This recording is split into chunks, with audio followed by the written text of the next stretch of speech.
Hi, everybody. Welcome to Crossroads again. I appreciate you watching. We got a little something different for you today. We're going to have a good time. I'm going to cut through all of the preliminary stuff. Obviously, you guys want to know how to give online. A lot of you have asked a lot to make sure that we keep the paypal.me thing up so that you guys will not forget, or maybe you forgot to write it down or whatnot, but making sure that you guys have that at your discretion. So we'll flash that every so often. But today we're going to do something a little bit different. We wanted to, since we're in this format, kind of do it up TV style, I guess you would call it. And I haven't got any of the brag on the Lords. I got one that said, "I'm thankful that we are all well," and that was Lacey Wolf, and we appreciate you doing that. But I am going to tell you guys that I'm serious. I really would like to have some of you guys tell us how awesome God is in your life and what He's doing through and in and through this thing while we're being quarantined. I'm not allowed to say that. I'm sorry. We're not being quarantined. We're being sheltered in place. So anyways, we just want to let you guys know that while we're doing this, however long or short it may be, that we will be doing things to bring about what God is doing in and through this. So I'm encouraging you guys to do the hashtag brag on the Lord. If you want to even hashtag the C3 Lindale, I'm encouraging you all to do that. It's Palm Sunday, which means this is the celebration of when Jesus started the beginning of the end of the beginning, which is, say that 3 times real fast, the beginning of the end of the beginning, which is the triumphal entry into Jerusalem. They were crying out, "Hosanna," which means save me. And blessed is he who comes in the name of the Lord. I find it interesting that the same people probably that were there lauding him and giving him honor were the same people that were crying out for his crucifixion later on in the week. And that's a sobering thought. But man, what an incredible love story that we have through that whole thing. What a great gospel message that we can take with us everywhere that we go, knowing that God loved us so much that he gave his only begotten Son. And we start not on Palm Sunday, but hopefully every day of our lives, we're celebrating that. So we're going to do a little something different. This is a time where we're going to get you a little bit more familiar with one of our elders, one of our elder couples. There we go. We say the two have become one, and for goodness sake, they've been married since Noah was around. So so they actually have warranted that certificate of oneness. And they are a great couple, and you know them very well. But here we're going to give you guys Jim and Dee Patton, and they're going to do a song for you right before we get started. Thanks.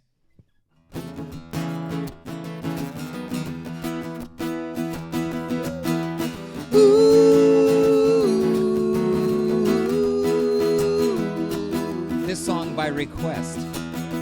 Sure as the sun will rise, sure as the stars will shine, each morning your mercies are new.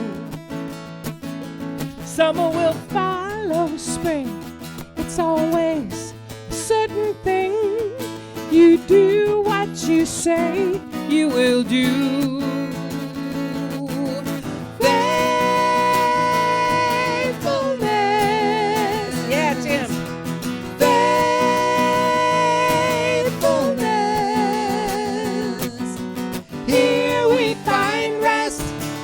Lord, we are blessed in your unending faithfulness.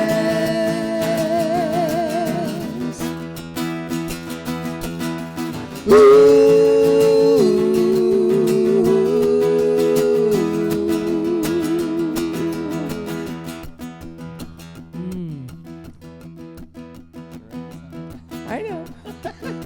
Yeah. Sure as the sun will rise, sure as the stars will shine, each morning your mercies are new. Summer will follow spring.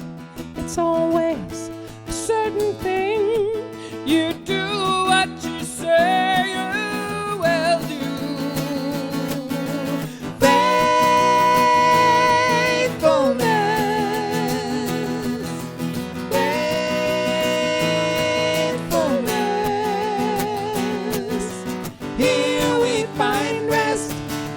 Lord, we are blessed in your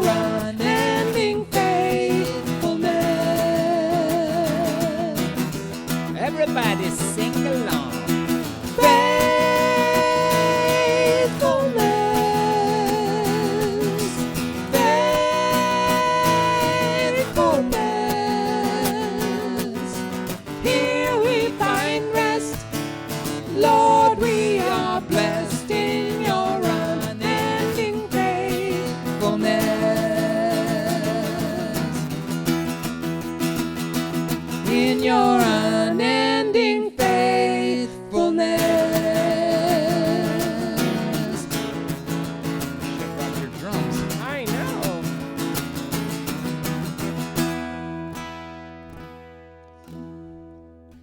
All right. That was awesome. Especially that mysterious third harmony. Yeah, I don't know where it came from. I don't know. I didn't see anything. But it was anything but heavenly. Just saying. Well, all right. So you guys know Jim Dee Patton. They've been around for quite some time, but a lot of you don't know the story and what makes them them. And so that's kind of the way we wanted to do this interview process, is to get you guys not only familiar, but to hear some of the testimonial of what God has done in and through their lives. So we're going to start with the basics, guys. Okay. We're going to start with Jim. Jim, where were you born? San Diego, California. San Diego, California. Not San Diego, Texas, but San Diego, California. San Diego, California. And Dee, where were you born? Also San Diego, California. Were y'all next door neighbors? Is that how that Nope. worked? No. No. Yeah. Did y'all go to the same school? Nope. No. So, what was your home life like, Jim? Oh, it was not. Well, it depends on how you want to look at it. Growing up in the 50s and 60s in San Diego was actually a really cool thing. It was what's that? Oh, sorry, we got a little feedback going on over here. My fault. Sorry. It felt like a good time to grow up. There was it wasn't hugely overcrowded. There was always great weather, so you could spend a lot of time outside playing with your friends and stuff. So it was good growing up as a kid. It was good. What about you, Dee? What was it like with you? What was home life like with you? I didn't say that's what home life was, but that was. Well, you notice I said playing outside with my friends. Yes, So getting outside and getting away from home. Is that what you're implying? Yeah. So the home life inside wasn't necessarily that great, but the home life outside, being outside. In the Well, weather again, it kind of degraded as time went by. It would start off good, but by the time I was in my teen years, my parents were not doing well, and that had a huge impact on my life, negatively, of course. I see. Yeah. But it started off good. And you always head outside.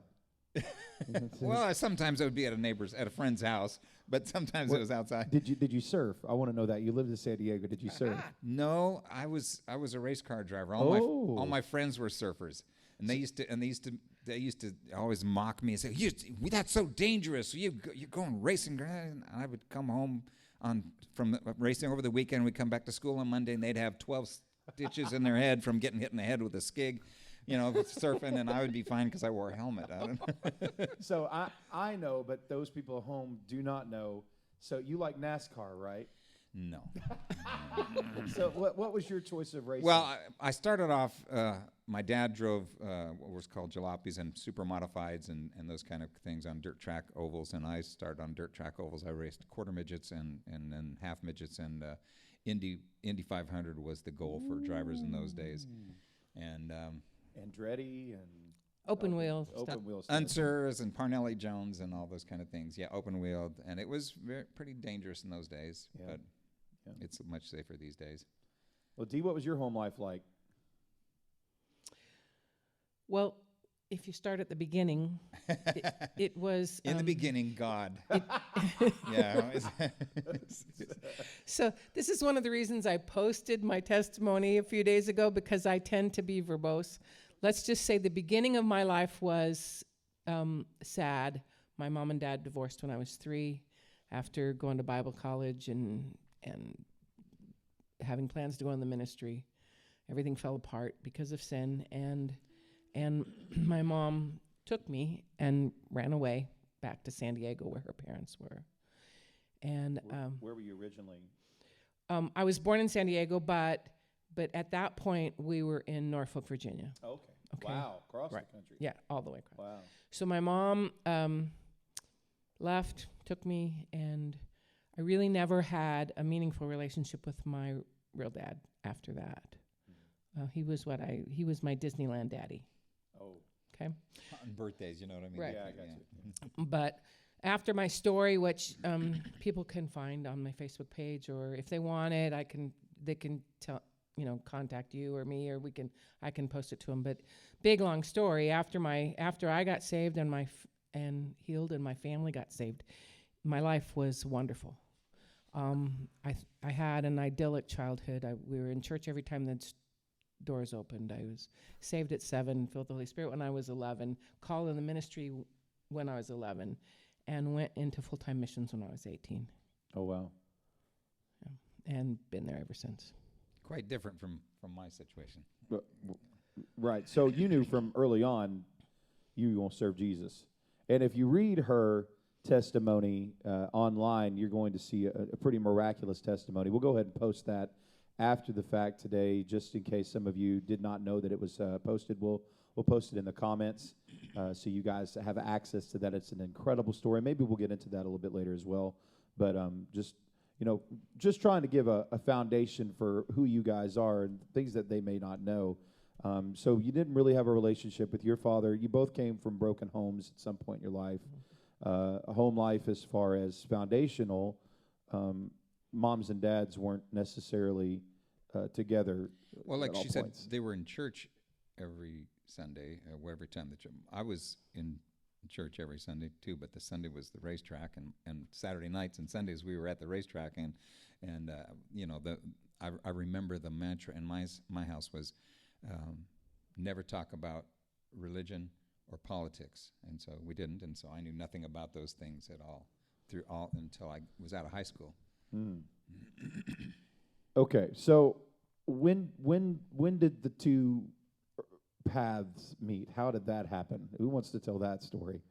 Probably Dee, because Jim doesn't want to get in trouble. But what? No. Seriously, how did that happen? When did the two paths cross? There was, in the late 60s, something started happening that became known later as the Jesus Movement. And it was on Time Magazine, like whatever, and it was everywhere. And he got saved at a church called Skyline Wesleyan in California, in another part of San Diego. I was raised at a church called Faith Chapel. But one of the things that started happening when kids started coming to the church, they were almost universally rejected. This is going to be a long story to get to me. That's okay. Okay. I'm going to cut it short. We met through a mutual friend that went to all kinds of churches.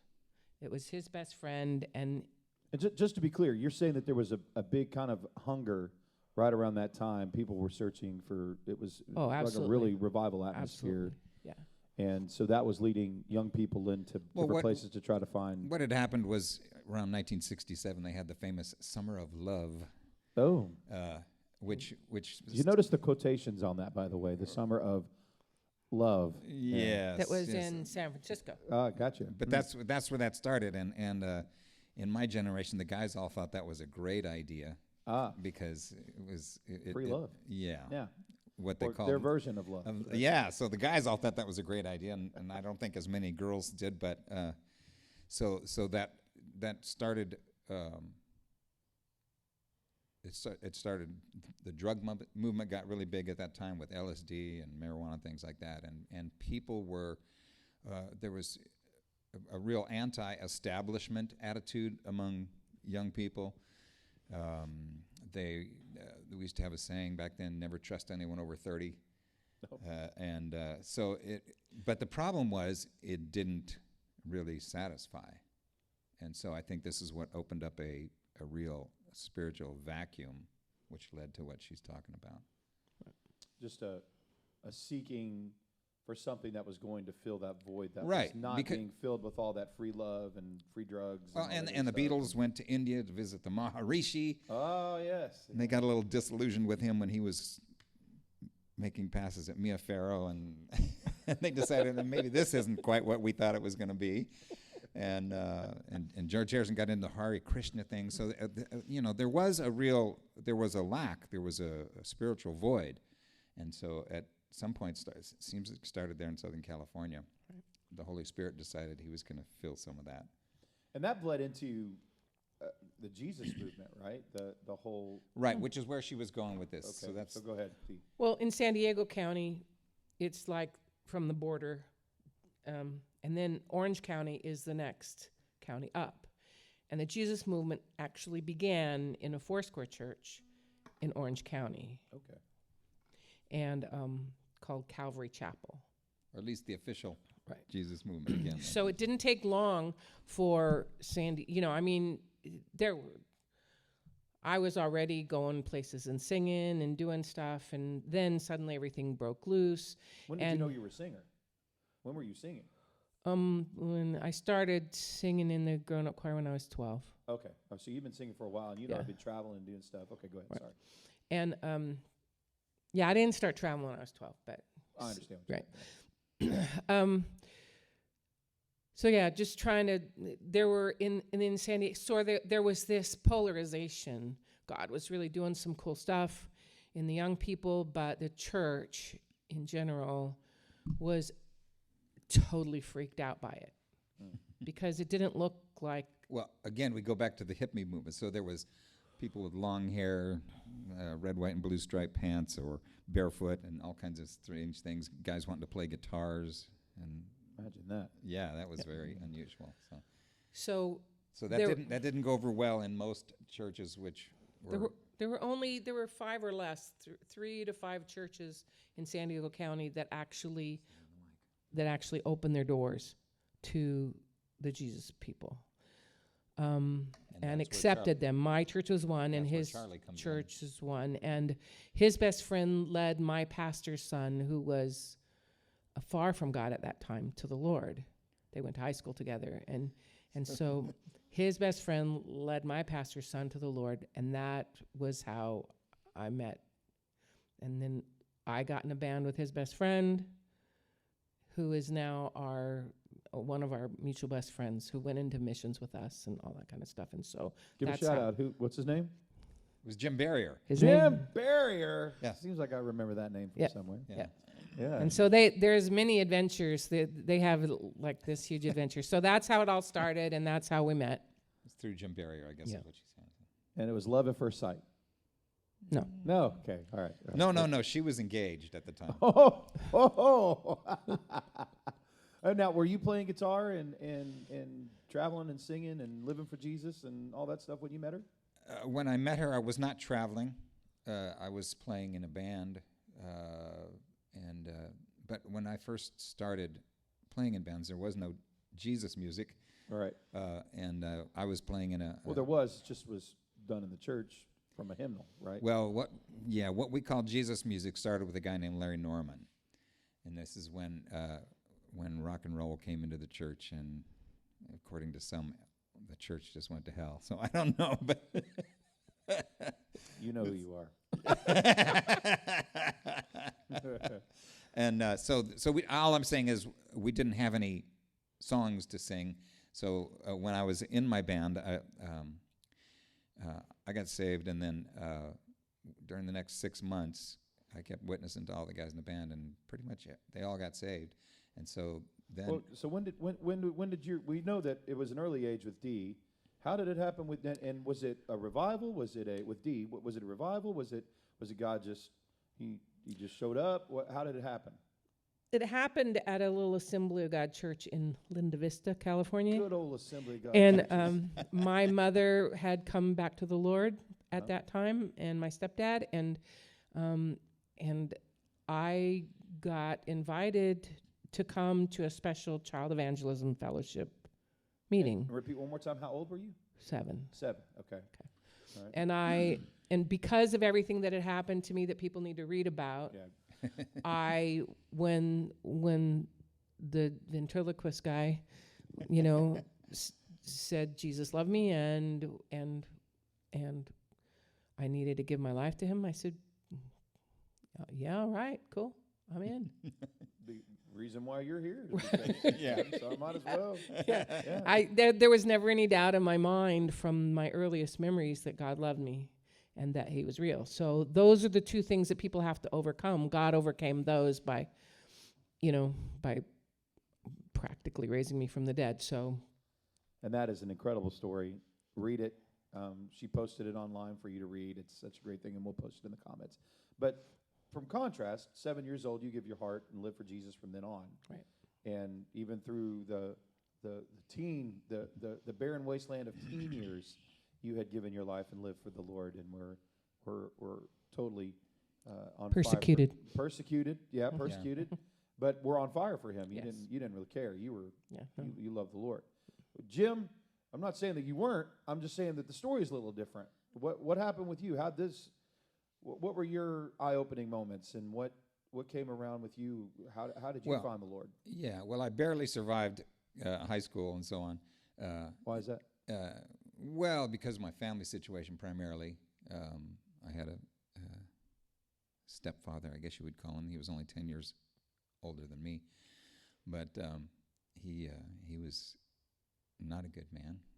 He attempted to kill me one time. He took a .22 and aimed it at my sister's head and fired, but the bullet didn't go off. So it was not a good situation at the home.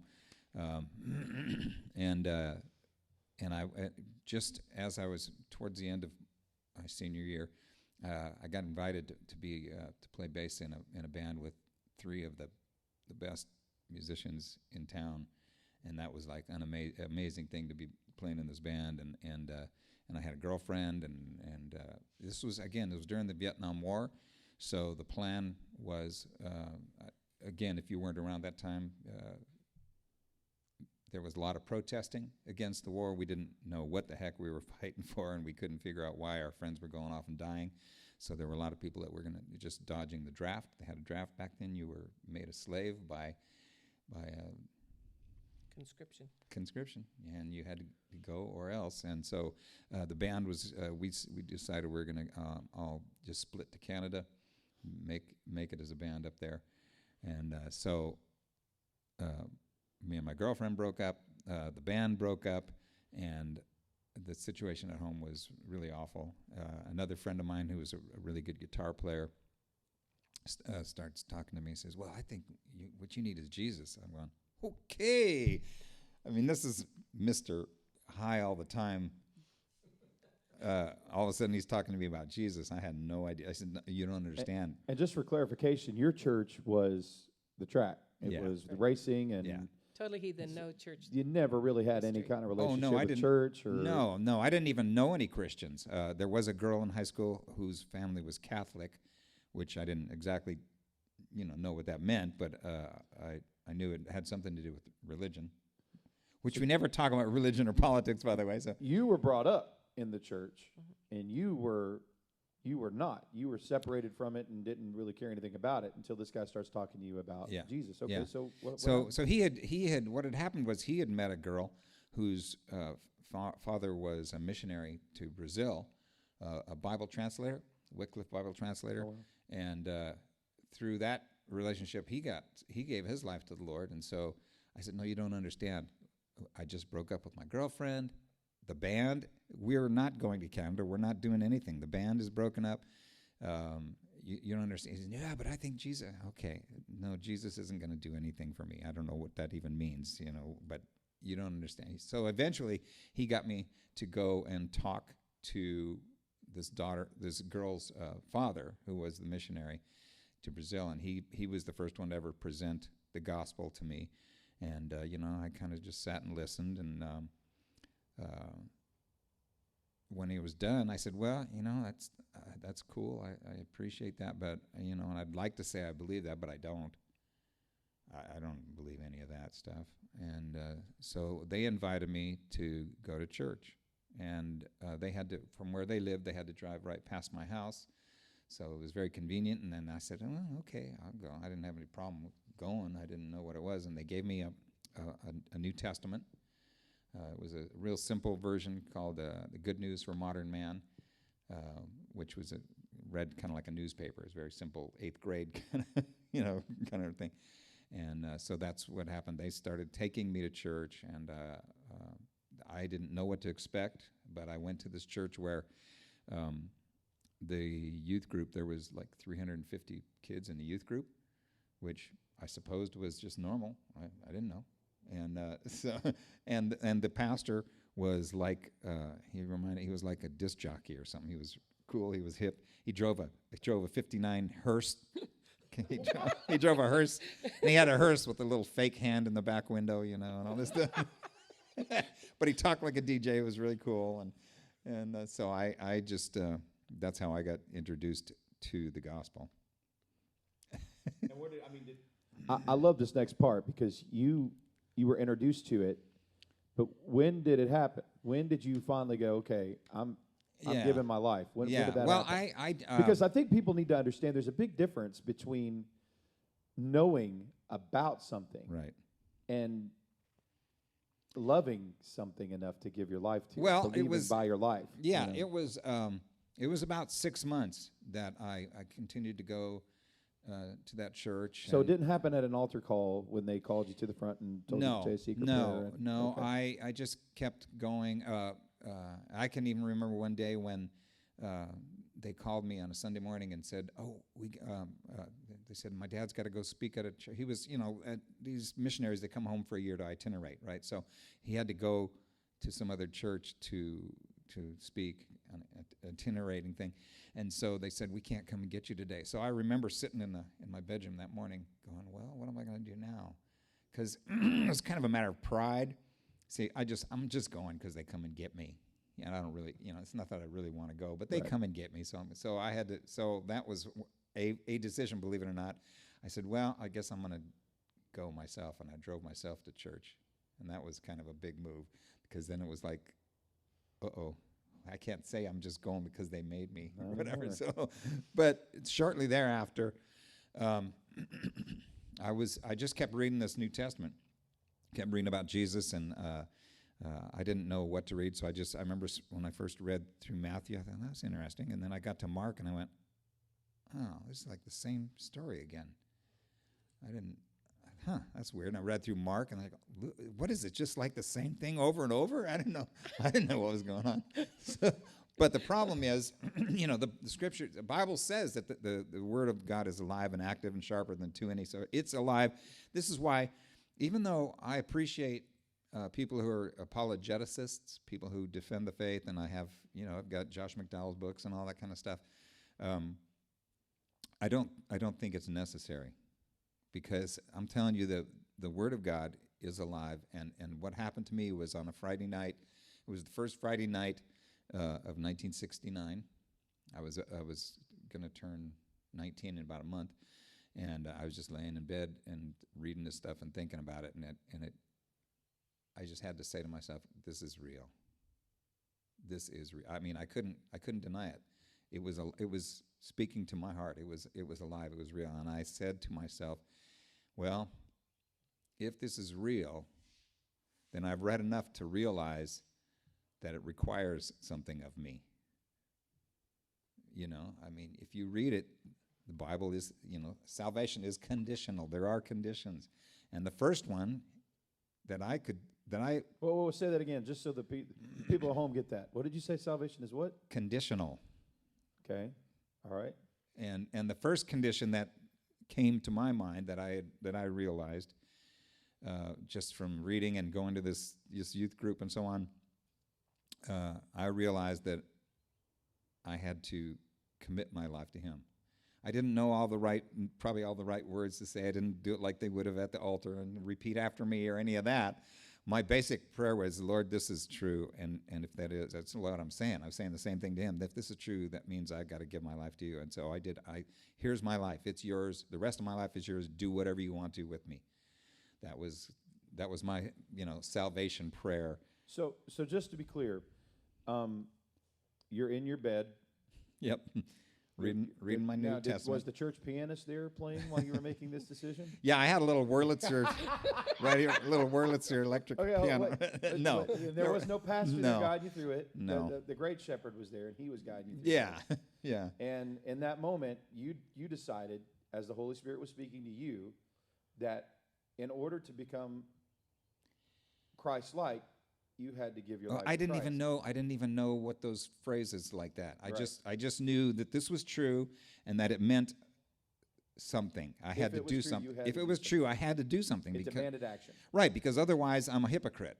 Right. If I know something, the Bible says who knows the right thing to do and doesn't do it, to him it is sin. I mean, that's hypocrisy. You know the right thing and you don't do it. And so that's, that to me, it starts with that. It started with the word, but you have to get to a point of some kind of point of honesty. Yeah. Yeah. And then you have to make a decision one way or the other. And it's not necessarily that I didn't learn more things as I went along, and then that required more commitments and more other conditions that came along. Yeah. But my initial thing was this is true, and I got to do something about it. Well, he had shown you, obviously, where you had been. Your heart meant more to him than the words that you were conveying at that point. All you knew was, if this is true, which it is, I'm giving you everything I have. Yeah, that was about it. I bet my life on you, everything I've got. Yeah. Yeah. Well, that's pretty sweet. And we've obviously got not a stark difference, but just an earlier difference where you get scalded to death almost with a hot coffee pot, which you need to read about. It's a great story. And it's before you're saved. You get to a church and someone says that Jesus loves you, and you know because you've experienced the goodness of God. And now both of you, we're gonna pause for a nice little musical interlude here. Okay.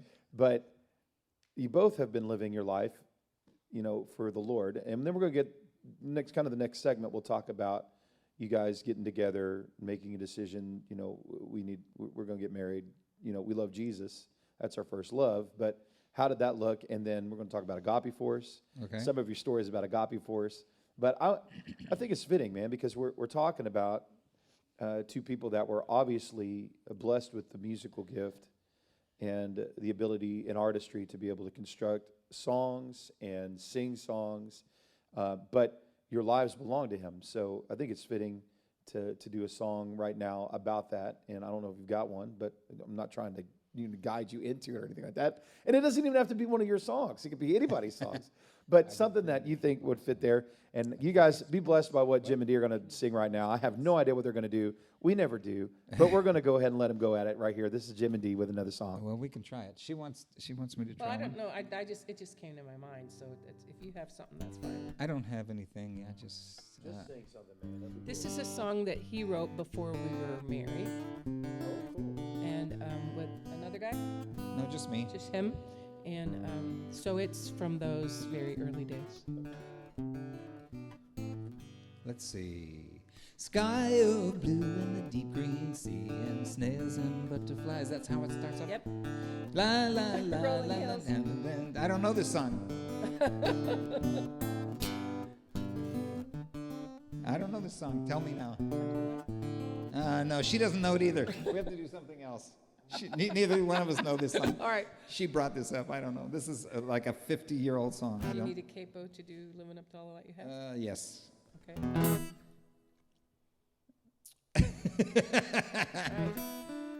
This is what they call dead Oh, well, air. we're going to do this. All right. Here's one we know the words. Many a heartache has come my way. Many a sorrow has crushed my day. Many times tears have filled my eyes because I could not stay. But it's the rock on which I stand that keeps me, the road on which I walk, that leads me, the love to which I cling, that keeps me strong. Well, there are a lot of things that I will never know. One of those things is how Jesus could love me so. But I can truly say this as I go, that it's a rock on which I stand that keeps me, the road on which I walk, that leads me, the love to which I cling, that keeps me strong. Many a heartache has come my way. Many a sorrows have crushed my day. And many times tears have filled my eyes because I I could not stay. But it's The rock on which I stand, that keeps me the road on which I walk, that leads me to the love to which I cling. that keeps me strong. Keeps me strong. That was The Rock. Well, at least you know, the people out home. At least you know we're not. This is not all rehearsed. Yeah, it's not. Scripted. It's not at all. In fact, we were trying to think of a list of things, and we're like, well, we'll just actively do it. It's kind of like the live and randoms that you see every now and again. That's where we're at. That's the way Crossroads works. If you're new to Crossroads, we're weird that way. We just like to shoot from the cuff and not overplan. And sometimes it's incredible when you don't rely on your plan, what God can do through the inability of your plan anyway. So sure, we prepare. Sure, they know a song. Sure, they're able to play their instrument. Sure, they're practiced enough to be able to pull something out. But, I think it's pretty cool the way what would you call it? Living on the fractal edge of things? Yes. Yeah. And if you don't know what that is, that's an inside thing. You can ask us anytime you want to. Some of you are noticing that we have discovered that when you do comments, and it sticks out to us, we're going to put those on the screen so that you can have your little face, your little Facebook page, and your little face and your comment's going to go up there. So be careful what you say, because we might put that out there for everybody and their mother to see it. And we've had some great comments and things like that. If you have any questions, our team back here, Ben, Arnold, and Brian, and you guys need to tell them thank you for putting in the time and the effort to come out here every Sunday to do this. Some of them are masking up. Cheryl, I just want you to know that Brian is masked, and he is staying far, far away from Arnold and Ben. And me and Dee. Yeah, and Ben is coughing. But in any regard, we want to get back into this. If you got questions, make sure and comment them, and Arnold will let me know. Yeah. when Any we get- questions? Any good questions? You can go ahead and ask, and Tim will answer them. That I won't answer them. No, I don't have any good answers usually.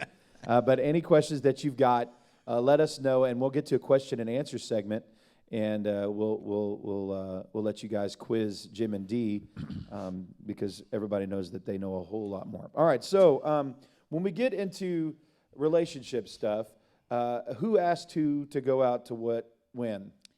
No. No. Okay, so No, it wasn't actually, like that at all. No. Before we got married, we never had a date. Oh, cool. All right, so tell me how that worked. Well, We've been married 47 years. So No, I mean, like, I'm not talking about, obviously, when you get married. We'll get to that part. well, I mean, it worked out fine. That's all. No, when, what how did was y'all the meet? mechanics What was the of it? Okay, the mechanics? mechanics were. You know what I'm talking about. Okay, well, there's two parts of it. The mechanics are when we first met, she was engaged. Yeah, that was So, a difficult thing. Yeah, so Cue the Days of Our Lives music, by the way. so I had to figure out how to get rid of that guy. And, Sounds godly. it actually was. that's actually kind of a funny story, but we probably don't have time for all that. So, Maybe But the I'll have reason- to write that sometime. Well, this is the juicy part of the story. I'm playing. Go ahead. You're saying. but you really No, Oh, okay. please, no. Bless his heart. yeah, He's because probably we would- watching. boy, oh boy, the stories we'd have to tell. On that. All right, so the Agape Force part Yeah, that's- started that's right. before we didn't get married, even though we're both from San Diego. We didn't get married until after we were in Agape Force. But you were interested. How? You obviously had attraction for one another before you guys got into Agape Force, right? No. No. Okay, so you we met at Agape Force. No, Oh, okay. we knew each other though. We knew. we were acquainted. Okay, Jim Barrier and I were close friends. When the Jesus movement started, my parents moved me to a downstairs, kind of what had been a little servants' quarters apartment many years ago, and it was Little studio. a apartment. studio thing. My parents moved me down there. It had its own separate entrance, and then they started taking in kind of very organically some of the kids that were getting saved. My mom The was Jesus movement. in the Very Jesus cool. movement, Yeah. right? The girls would come down and stay with me in that apartment if there were any girls coming and going that were part of that attempt at discipleship. We didn't know what the heck we were doing, but and the guys would stay in my old bedroom upstairs. Well, Jim Barrier was one of those guys. And that was his buddy. Right, and so he and I were more like siblings, Jim Barrier and I. And Jim Patton So we never called anybody by first names because they were in this house at one time where there were 4 or 5. Three. It's 3 of us all named Jim. Right. So we just all went by our last name. Because somebody would call up and say, hey, is Jim there? Yeah, this is Jim. And you thought you had it bad, guys. Yeah. 3 got people named Jim in the same house. Yeah. That's right. Yeah, go ahead. So we just went by last names. Well, Pat and and so that's Barry. how we started. During that time, it was kind of common to just call people by their last name anyway. And so Jim Barrier became Barrier, Jim Patton became Patton, and that's what I called them for many years. Well, so Jim Barrier I knew very well. We sang together in coffee houses and stuff. We were a duo, and then we had and before that, we were both in a band called The One Way, and to try to keep everyone happy, kind of like they do contemporary services and traditional services now. Back then, it was a little more. It's like a little more segregated. Oh, a lot more. You guys can do your Jesus people rock and roll thing, but maybe once in a Well, they would have every to do it on month Saturday or nights 6 weeks. and not during church. You Right. didn't get to do that in church. right. Maybe once in a while you can come on a Sunday night when there's not that many people here and do a song. Not so many people to be offended. but we'll give you this. There's this thing, this fellowship hall, and you can have set up a meeting in there and have and at that point, who knows why, we started calling these things coffee houses. I think it was a carryover from the days of the beatniks when the beatniks had Right. coffee houses and they would come in and do their poetry. There and was play no bongos. coffee at coffee houses. we didn't have coffee. No, there was Yeah, there was pizzas no and there was no sodas, but- coffee. Yeah, it was pizza and soda most of the time. Right. So so Jim Barrier and I became highly involved in the One Way Inn that was attached to my church. And One way, as in Right. One way. One Way, and that was like That like was the the fish symbol. symbol was the symbol on like the cars. the hippies did this and the Christians did this. Well, the early church was the way. Right. So, Right. yeah, so Yeah. you're emulating that. That's Yeah. cool. Yeah. And Larry Norman had a song called one way to heaven. And so it was kind of a theme. So I was very, very involved, and the One Way band that I was in started traveling, yada yada. Were you on the one way band, No. Jim? No, you no, were I not. no. No. I had another band called the King James Version. King James, Yeah. Yeah. which everybody knows is the only band that you And should we be did- listening and to. we did songs. We did songs like Led Zeppelin and Traffic and Three Dog Night. And all that. Yeah. Sounds King James Version to me. I'm It's- just saying. So we were And having Neil Diamond. We did Neil Diamond song. Oh. Yeah. Hot August night. and the Okay. leaves- So we did. Yeah. and we took rock songs and changed the words. Okay, so when did you guys notice each other? I guess that would be the best way to say it.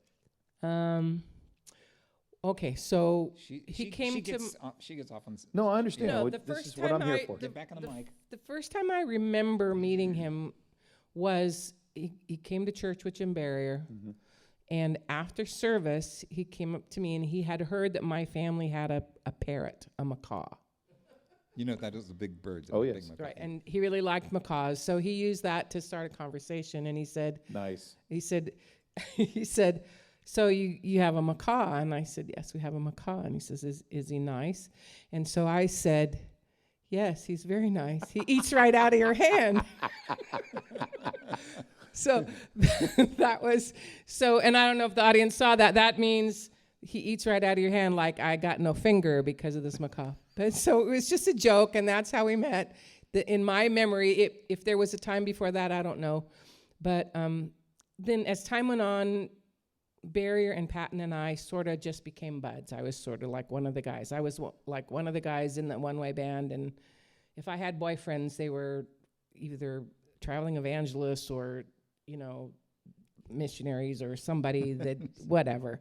So that's how we first met. And then Agape Force came along, and you guys both joined before you were married. Right. Okay. And you started doing ministry together in Agape Force. What was that dynamic like? What was Agape Force, first of all? Well, Agape Force had barely begun when we joined. There was about, I think it really got going in probably May of '71 is when it really got going at a big revival in Reedley, California. That's where Barry McGuire got saved, and he came into the ministry. Eve of Destruction. Yep, Even Destruction, and all those Greenback Dollar and all them humdinger folk singer songs and all that, and then the big hit of Eve of Destruction. And so when we joined, it was really there was like 30 people, I think, is all there was. It was about 30 people. And we began, oh boy. What was Agape Force? What was the purpose Agape of Force it was begun by a youth leader in Los Angeles area, and some of the kids from his youth group that wanted to do something full-time ministry. There was These are kids that had gotten saved off the street there. Yeah. They were doing outreach. Oh, wow. Yeah, so this like I said, that's what the Jesus movement was primarily about, was druggies and hippies and, kids that didn't know anything about God, kind of like me, people that didn't know anything about the Lord getting saved, and then wanting to spread the gospel because it meant so much to people who hadn't grown up with it. To a hungry man, any bitter thing is sweet. But when you get something that tastes good, then you really want to tell everybody about it. Oh, yeah. So I sometimes post stories about those early Agape Force days and some of the things that happened. I managed a website, agapeforce.com. Okay. And there's stories about those early days and the revivals. There was a revival in Santa Maria, California, on the coast, there was this youth pastor and 8 kids who several of the kids had been pushing him to go full-time. They felt like they wanted to be full-time evangelism, that no holds barred, radical. And that's how Agape Force got And its start. and the Lord confirmed that. He kind of drug his feet for a while. the Lord he didn't had drag his feet. He had a secure No. kind of job at Assembly of God Church. The youth pastor. Youth Yeah, pastor the Lord did. didn't drag his feet. And God was like, do it. But there I were got you. two young people, a guy named Greg Lanson and a girl named Judy Durham, who got saved off the street and decided and started being discipled at that church. Incredible things started happening. So How did you guys know? Okay, the reason we knew was when the Reedley revival was going on. Now, What revival? Reedley, Reedley. California. Okay. What happened in Reedley was there was a real heavy move there, and I don't know. I'd have to ask Charlie or Jim Barrier, or Charlie Gregg, the pastor's son that we told you about. Mm-hmm. Charlie and Jim Barrier went to Reedley. I don't know how. I don't know. I for some reason I either forgot it. Well, hang on, and just they went. What happened first was the 8 full-time Agape Force kids and Tony and Winky, our friend Winky Pratney, came to my church. Tony Salerno. Okay. Winky Pratney, and the 8 full-time kids that were with Agape Force came to my church, met the pastor's son, met Jim Barrier, and I didn't go, but Jim Barrier and Charlie Gregg went to Reedley. That's how. But I don't know. What I'm saying is I don't know how the word got out. I keep telling them. Yeah, It's okay. I don't know. I don't know how the word got out. But there was a week of study up there under a theologian by the name of Gordon Olson.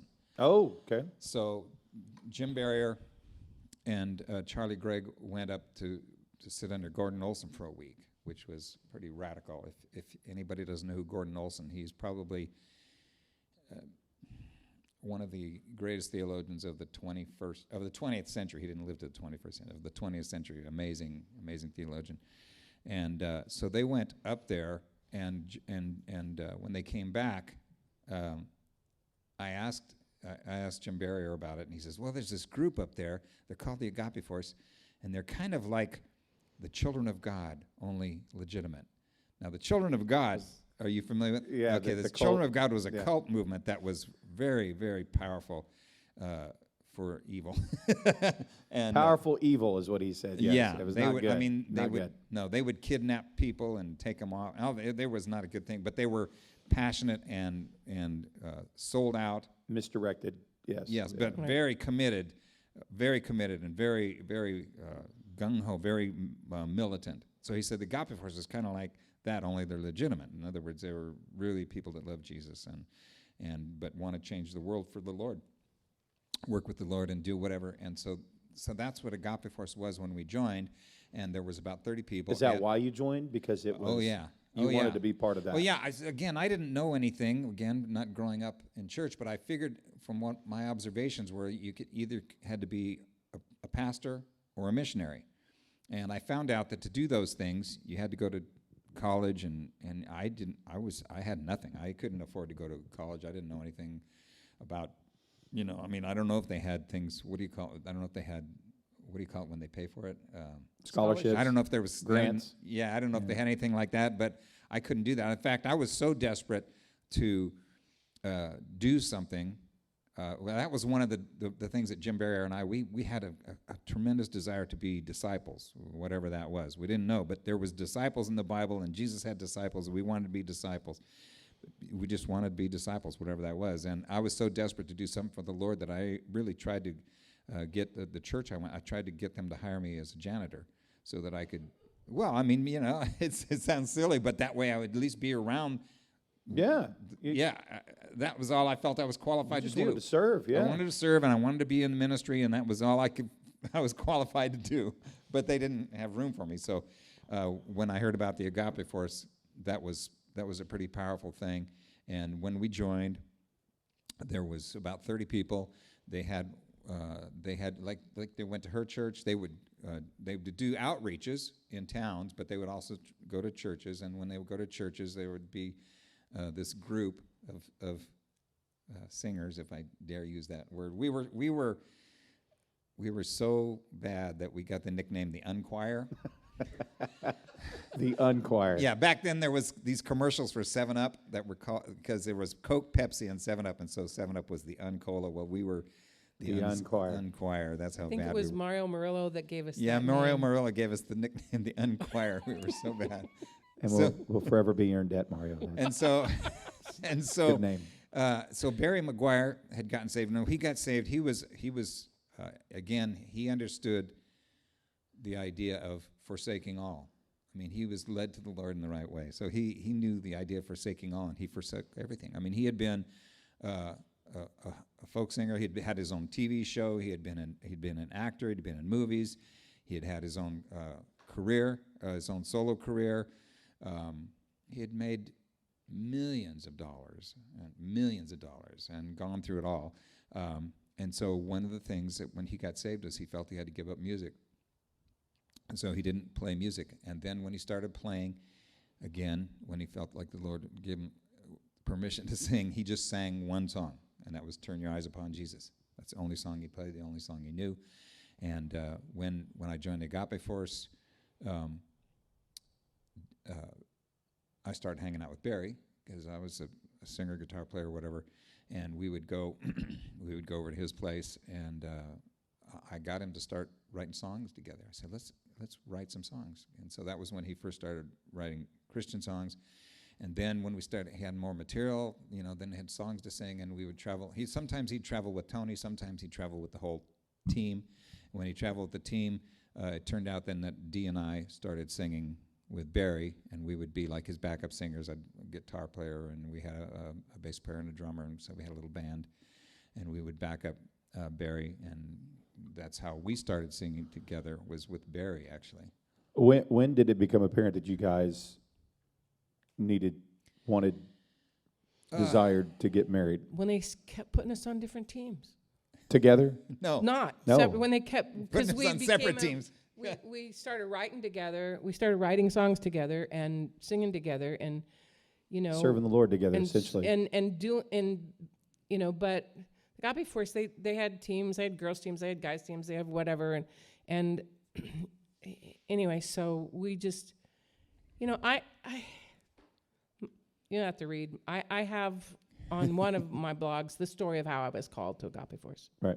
And it's a big long thing, but these are big questions that I'm asking them. It's hard to put it into an hour segment or even an hour and a half segment. I don't know. And it's very challenging for them, but they're saying that they didn't want to be apart, and the Agape Force kept putting them on teams that were apart. And so because we had a ministry together. You had a chemistry and a ministry together. A ministry, right. yeah. And we of course we didn't do anything without praying about it a lot. Right. And I had, Barry gave up music because that had been his God. I had a problem being engaged multiple times. I didn't even, by the time I joined the Agape force, I had totally given up the right to ever get married, to ever have a boyfriend again, until God showed me, well, yeah.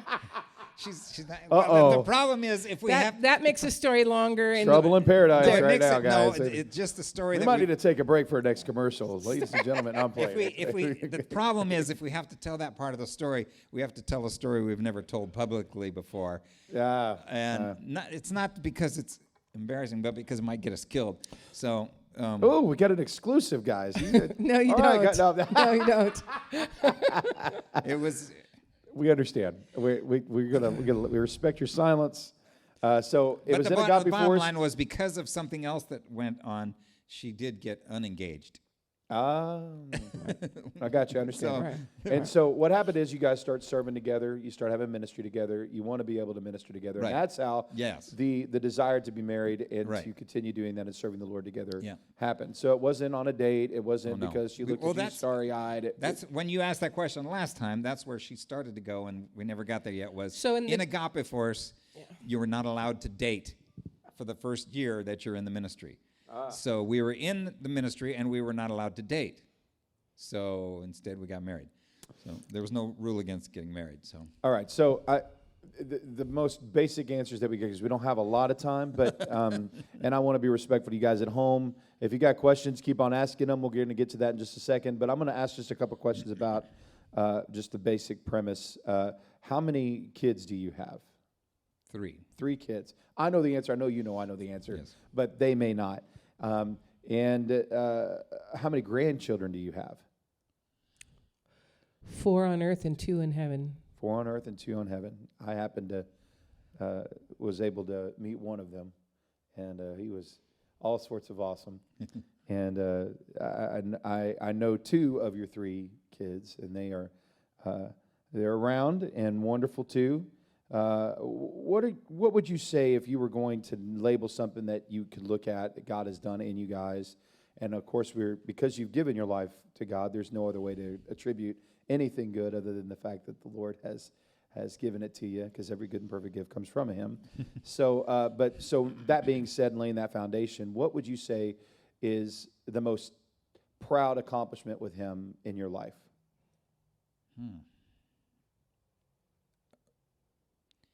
Probably still being here, serving the Lord, and being married. I don't have a lot of friends who survived marriage. I have friends who were called to the ministry and even just said, "Well, I know I'm called, but I don't want to do it." So just being faithful and committed to the Lord and to each other. That's a good answer. How long you guys been married? 47 years. 47 years. What's the secret? What's the? I know that you guys are big on commitment and showing the faithfulness of God. That's a huge thing with you guys. But what's the? No, that is. I mean, really, that is. To me, that is the secret. For instance, it's been a few years ago now. There was I don't know, one of those kind of TV shows where they show celebrity things or whatever. I don't know what you call those shows, but there was one where I don't even remember who the couple was. Some Hollywood couple had gotten married, and so they were showing this clip of their wedding, and they showed a little bit of their vows, and I just remember the last line of the vows was, "For as long as our love shall last." So, which is just saying, let's just shack up together until he gets uncomfortable, and then we'll go our way. You know what I mean? So it has to do, I think, 2 things: the definition of what love is, and then what commitment is. And so, if you don't know those 2 things, you don't even know what marriage is. And we don't have those things. Now, I think a big part, because I think of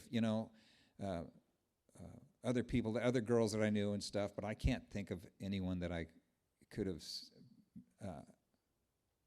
stayed married to. And a big part of that has to do with our understanding of the Lord, our training, our Being discipled. being discipled, our ideas, our theological ideas that teach you about what commitment is and what love is and What long suffering is, what Yeah. patience is, right. what trustworthiness At is. least that's from my point of view. I don't know what Dee would say, but Go ahead, Dee. You got the mic. I'm not even going to shut you down on this one. Go for it. Okay, first, before we end this me not keep my promise, I want to shout out to all the Kidopolis kids. Hi, Kidopolis kids. We love you and we miss you. And on the way here, Jim said something that reminded me how much we miss you. I don't know if he'll do it right now, but What was it? it was the Gary Lewis thing. no, I don't. Okay. We just, I don't know why this made you think of them. Well, I was clowning around. Okay, Gary Lewis was the son of comedian Jerry Lewis. yeah. And Gary Lewis, I used to like his music, and he had this song where he did a song where he sang as his father. And his song went, time stands still, I guess it always will, since I don't have you by my side. And somehow that made her think of the kids. That's how we feel about you kids. So we love you. That was the next musical interlude, by the way. It's just That's it for tonight. That's a good night. Okay, so back to how we stay married. It's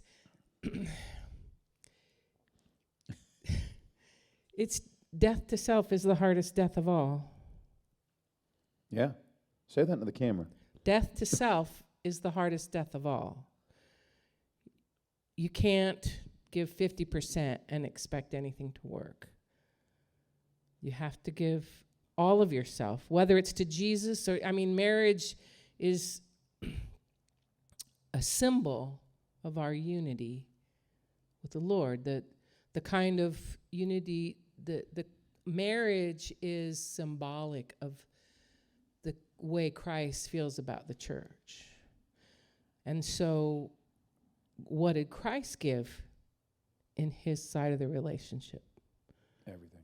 Right, and what is the church going to have to give Everything. in her side of the relationship? And so, And that's a topic, especially for right now, that we need to understand. That I know a lot of people are worried about, and the quote unquote the rights and the privileges and things like that. And sometimes doing what is best means that you give up your rights and allow the Lord to do what he needs to do in the situation, that whatever that is, however that looks. Sometimes it means that you go and you submit to him over anybody else. Well, all of our rights have to be yielded to him. That's right. That's right. when Jim got saved, what was it he said? He said, "Here's my life. Do whatever you want with If this it." is real, Yeah. Right. everything's I'm betting my life. It's- I'm in. There was no caveat as long as it's comfortable. That's right. As long as our love shall As last. long Right, as none of I have that. plenty of money. Yeah. As long as I, get everything I But that's want. the power of that love, right? 1 Corinthians 13 says that. It says love is long-suffering. Love is not self-seeking. Love Right. keeps no record of wrong. And I would say that every marriage that I've ever seen, we interviewed Grandma and Grandpa here, and of course they made a comedy about it. Well, she hasn't killed me yet, so I guess we're still married.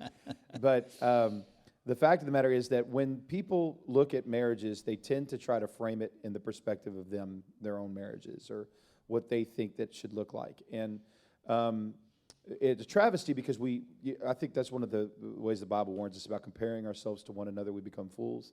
And the dynamic of each and every relationship that God is involved in, and I say that meaning that exactly, that God is involved in, because there's a lot of relationships that God's not involved in.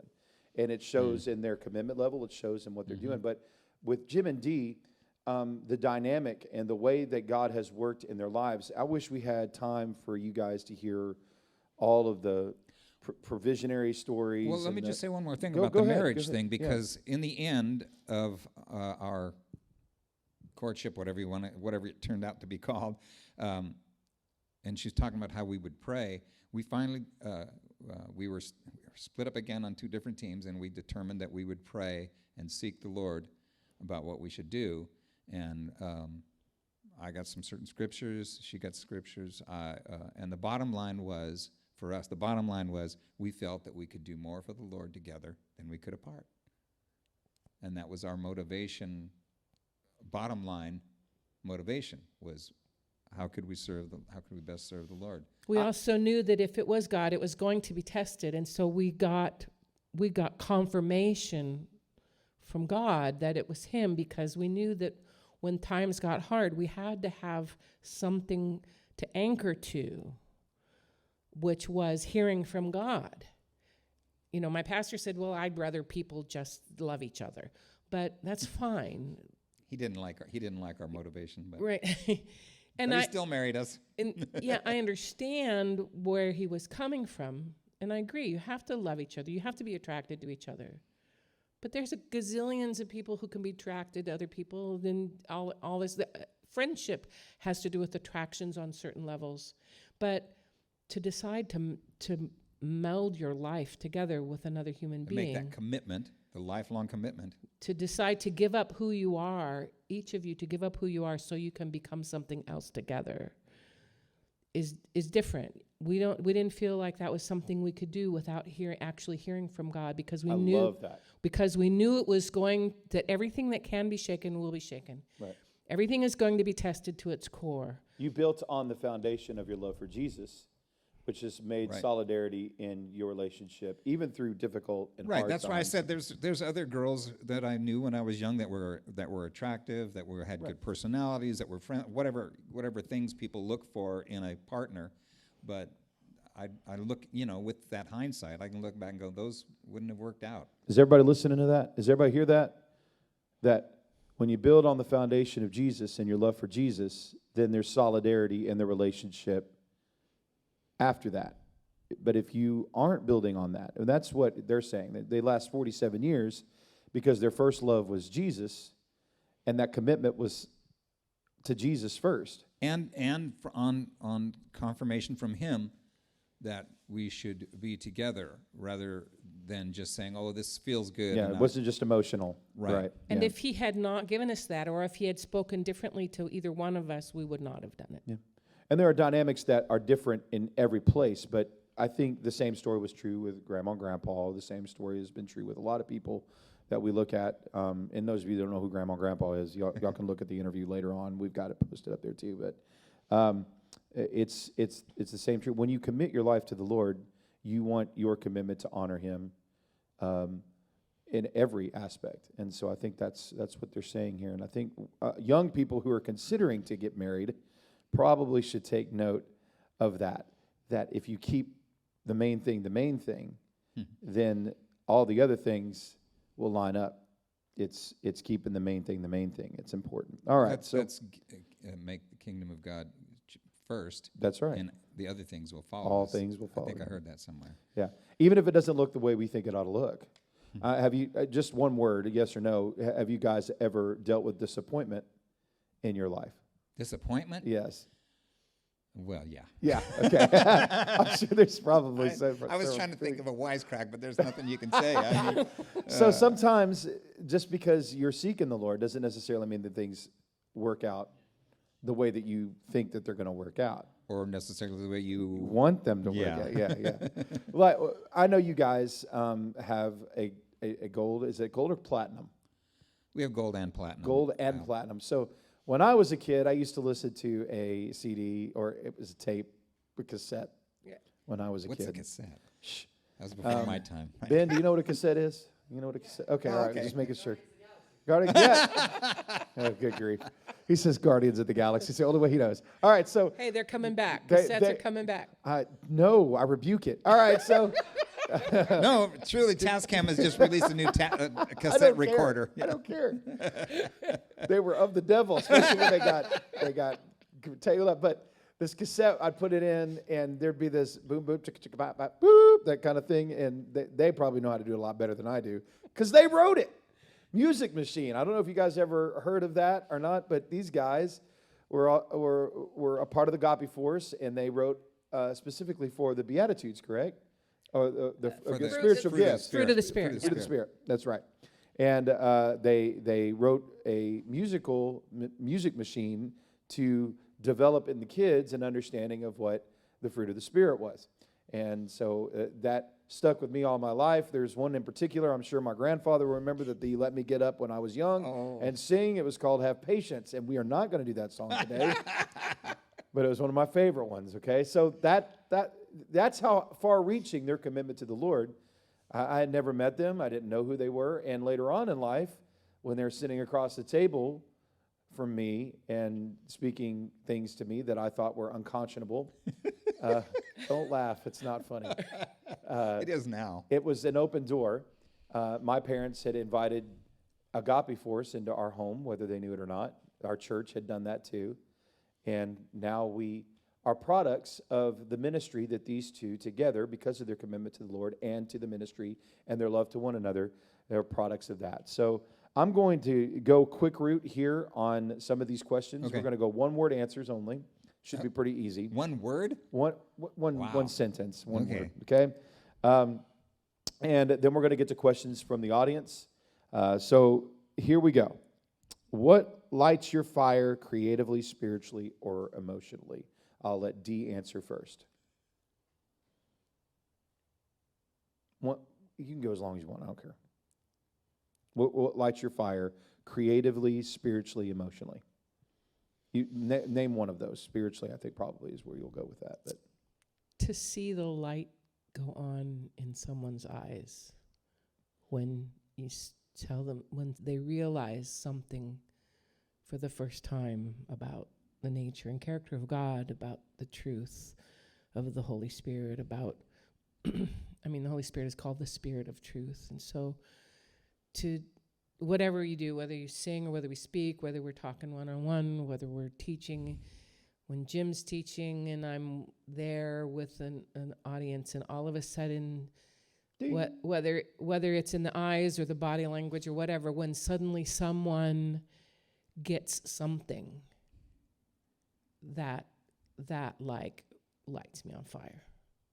For me, it would be probably a creative thing, particularly would be when I see a need that I feel like I can meet through some creative endeavor, whatever, writing a song, writing a story, doing a message, seeing a need that I feel like the Lord can use me to answer that need.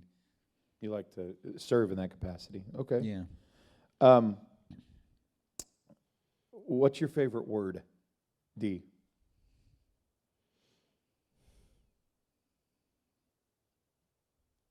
I love words. I know. Just give me one. What's your favorite word? I love words.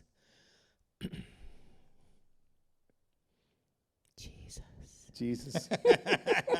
It's a great answer. It's a great answer. Jim, what's your favorite word? I guess I have to use a different word. I'll have to say D. D. We got some bonus points on that one, let me tell you. All right. He means it too, I'm sure. He doesn't lie. Jim does not, he doesn't sugarcoat anything for this. You don't. All right. Jim, what's your least favorite word? Oh.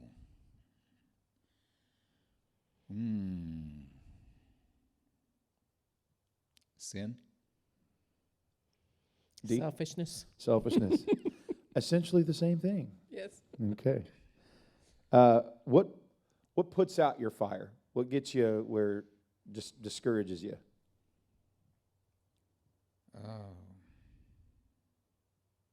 Hardened heart. Hardened heart. Okay. D?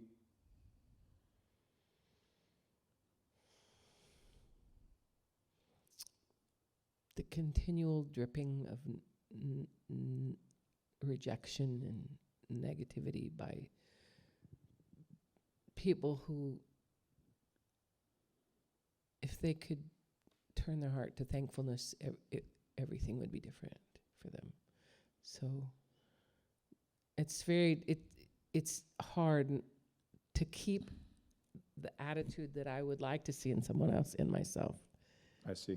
When that seems like a flood of that, or A contagion of that. a contagion of that seems to be spreading, like fear, like the fear. The fear is not of God. Yeah. Fear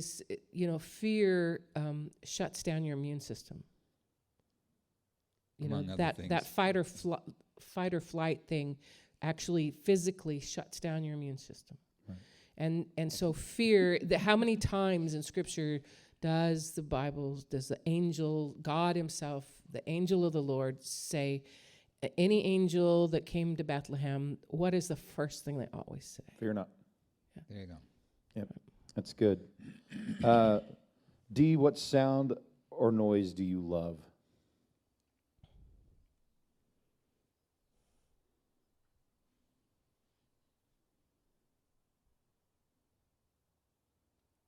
Sound of my husband's voice. Okay. Jim? Sounds, I don't know. I do have a recording that I made when we first moved out here of the, I took and put 2 microphones out, made a stereo recording of the cicadas. Oh, cool. I play that sometimes to sleep. It helps me sleep. That's cool. So you like, okay, what sound or noise do you hate, Jim? Well,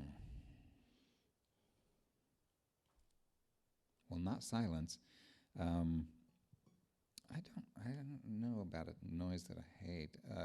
I'm not big on city sounds. Okay. Sound of the city. D? I actually love silence. He Because said, "What do you hate?" what sound? Okay, I Yeah. love silence. I hate the sound of a barking dog or a rooster.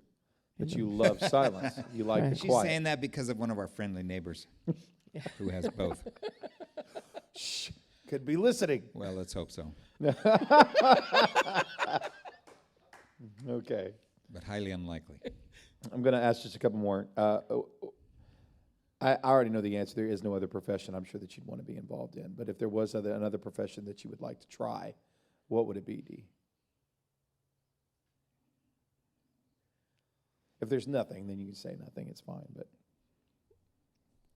I'd be a writer. be a writer. Be a darn good one, too. Go ahead. Well, if the Lord hadn't taken it away from me, I would have liked to have seen how I would have done driving Indy cars. I had an opportunity for a test drive and turned it down, but well, You gave it up. Yeah. Yeah, I understand. Well, what would you like to hear God say when you enter the pearly gates? You made it by the skin of your teeth. Okay, Jim says it. What would you like to hear, D?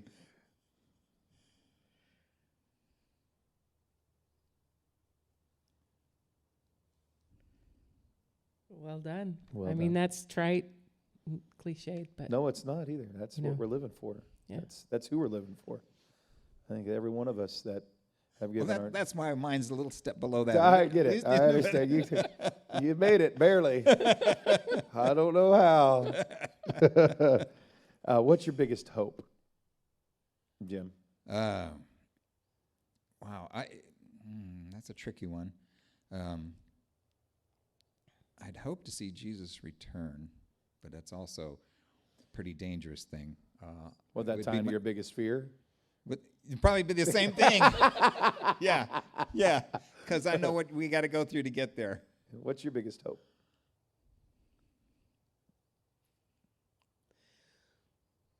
well, my biggest hope is to be alive to see this last days revival that we've been waiting for more That's- than that's the 47 good news years. side of That's things, yeah. I want to live to see God do it again. And if you were to, there was a fear that you could name, that you say, well, what's the biggest fear there? What would you say your biggest fear is?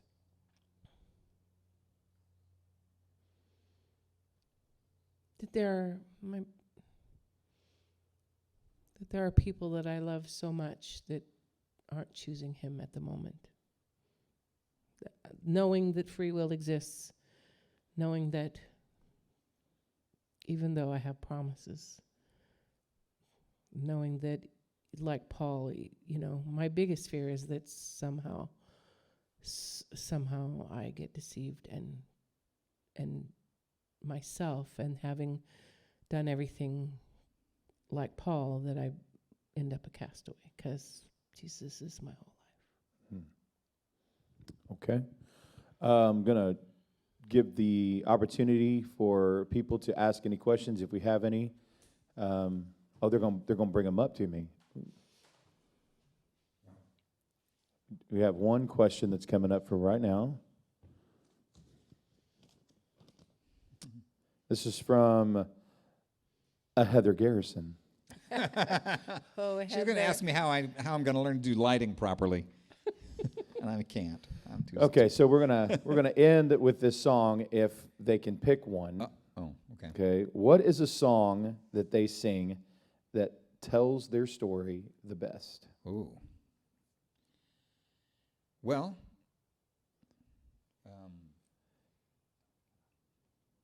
Sure. okay, we'll do one because it's. I think need it's a capo for that one? No, We're going to end on this one tonight, guys, or it's not tonight. Although it's pretty dark in here, we could call it night. We're going to end with this, so I want to let you guys know how much we appreciate you tuning in. If you got other questions, don't be afraid to ask. I'm sure that Dee or Jim, either one, would be willing to answer any of those questions that you've got. I know that they love to share about the Agape Force and the Jesus movement. They knew a guy named Keith Green. They walked with that guy quite a bit. They have stories to tell about that. But some of the great miraculous testimonies that we did not get to hear today just simply because we didn't have enough time. You guys, they are a wealth of knowledge. You guys, a wealth of wisdom as well. You guys get together with them when you can, 6 feet away, and or not. I don't care, as long as you're taking advantage of some of the great and wonderful things that God has done in them, the testimonies that they've got about not only His provision, but His wisdom and how they've been guided through their lives. There are several people in our church that have the same thing. We want to get to you guys with the same kind of thing here and interview you as well. We take our time. Obviously, we don't want to do it, back to back. But I think the last one we did was, 2 years ago? Or something like that? So we might do it a little bit more frequently than that. But you guys got to know Jim and Dee a little bit more. And now here comes a song from Jim and Dee. First of all, I just want to tell you, if no one has told you, God loves you and so do I. I hope you have a great, great week. But we're going to end off with Jim and Dee singing this song with you guys. Thanks again for tuning in. And thank you, Heather, for asking. And we will therefore dedicate this song to you. And it's a song that I think is pretty appropriate for this time. Don't you give up, don't you give up. Angels are calling to me. Don't you give up, don't you give up. Angels are calling to me. Don't you give up.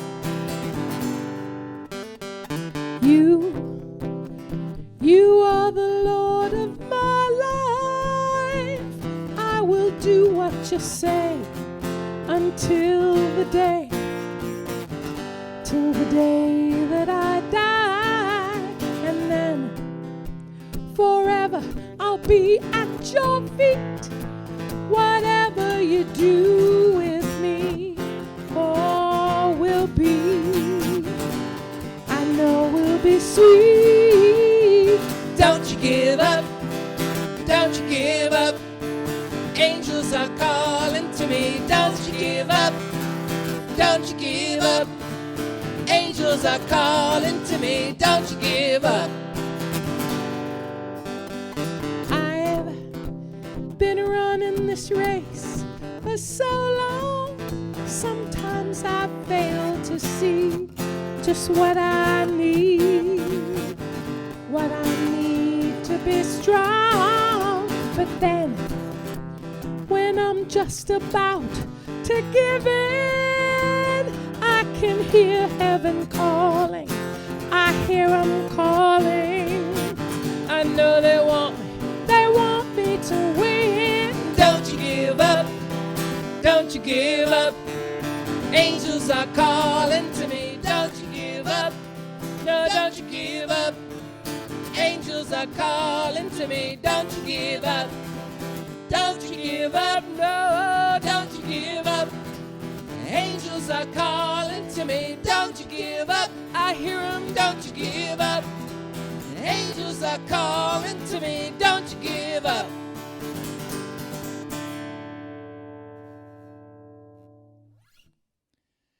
Thank you, everybody. Thank See you you, next time. and good night. We'll see you kids later, too.